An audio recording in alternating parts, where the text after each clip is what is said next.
In this lab, we will start working with real financial data. We will use a library called yfinance.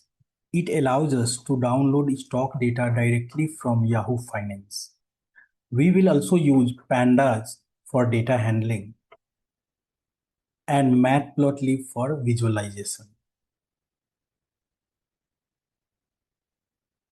Now, let's start by downloading data for a few companies. We are taking here Apple, Microsoft, Google, and Amazon. We are downloading daily price data over multiple years. That is starting 2020, 1st January 2020 till 1st January 2023. Okay.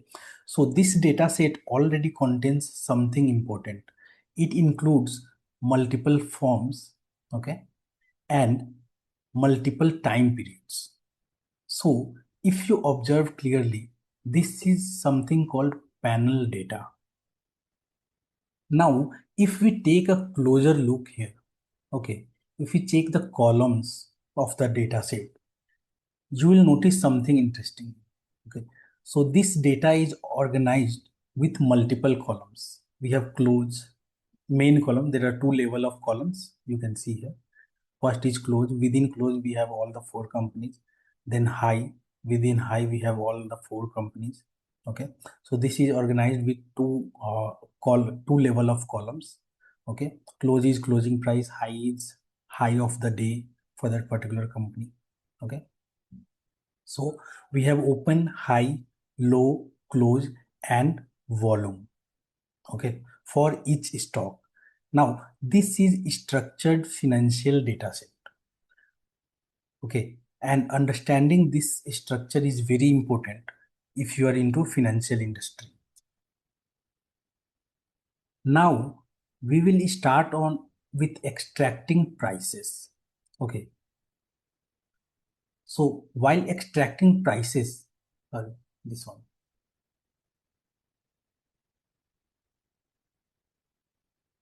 Here we are extracting prices. Okay, now we are mainly focused with adjusted price. So in yfinance, earlier this used to be adjusted close price, which has been renamed and now it is known as simply a close price. Okay, so these prices account for dividends as well as splits. Whatever dividends the company pays, whatever splits happens within the company, within the shares, okay, all those are accounted within this close price. They are commonly used in financial. This close price is mainly used in the financial analysis. Okay. So here if you see this data, we have a very clean data here. Each row is representing a time. So each observation represents a point of time. So this particular row, okay, is only for 2nd January 2020. All right. Now each columns here is a company, that is a firm. Now again, this is a classic panel data set. Now let's take a look at one specific company. Okay. So here we are looking at only Apple stock prices. Okay. So here we have plotted Apple's price over time starting 2020 till 2023 1st January. Okay, we have plotted Apple's stock price, that is the raw prices here. Okay, and we are tracking here only one variable, that is Apple stock price across multiple time periods. So this is your time series data. Now let's take a look at cross-sectional data first. Okay, so here we are taking a look at a single point in time. So we have taken the latest available date, that is 2022 12/30, that is 30th of January 2022.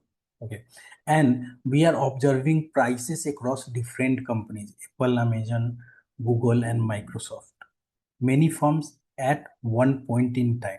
This is cross-sectional data, what we studied in earlier videos. Now Though we have already seen panel data, let me take a look at it. Let me show just one time.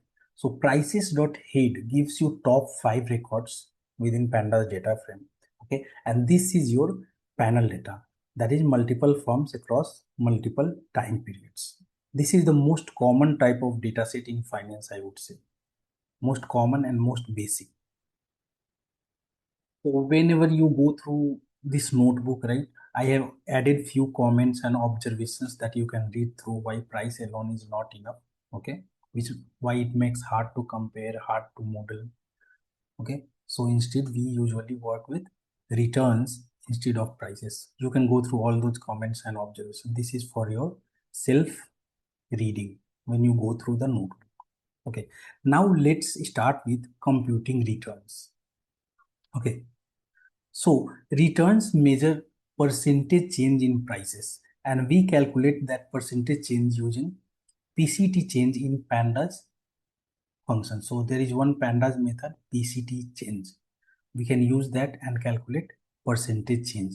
So this is one of the most important variable, that is return is one of the most important variables in finance. Instead of prices, we work with returns in finance. Now let's visualize returns.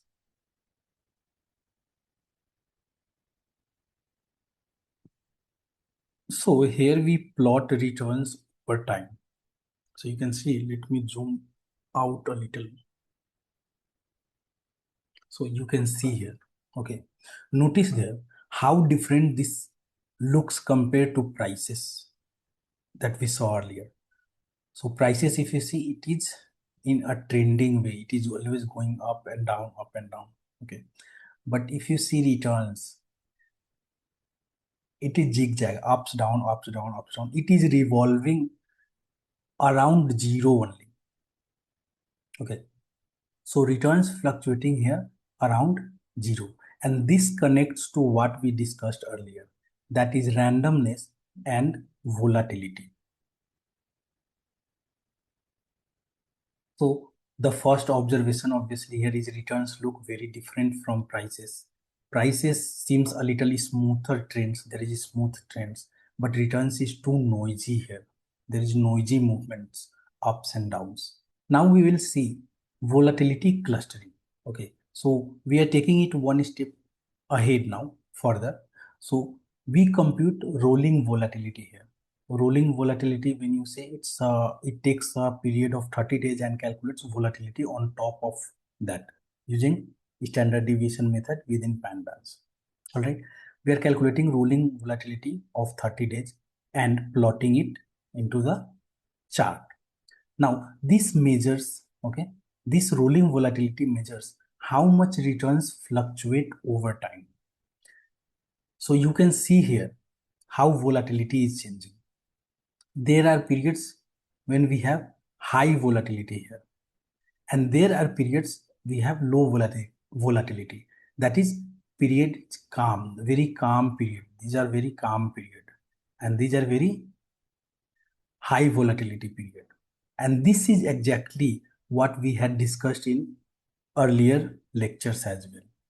Okay, that is volatility clustering, if you can recall that. Now, let me summarize what we have done so far. So we started with downloading real financial data. We saw how to structure that, okay, with different columns, different level of columns. Then we identified time series data. We saw cross-sectional data. We also saw panel data, and we computed finally the returns and volatility. And we observed that prices are smoother and trend than returns. Returns are much more volatile. We have ups and downs kind of path for returns. Now, the key takeaway here is very simple.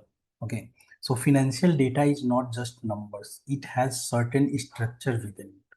And understanding that structure is the first step to building meaningful financial models.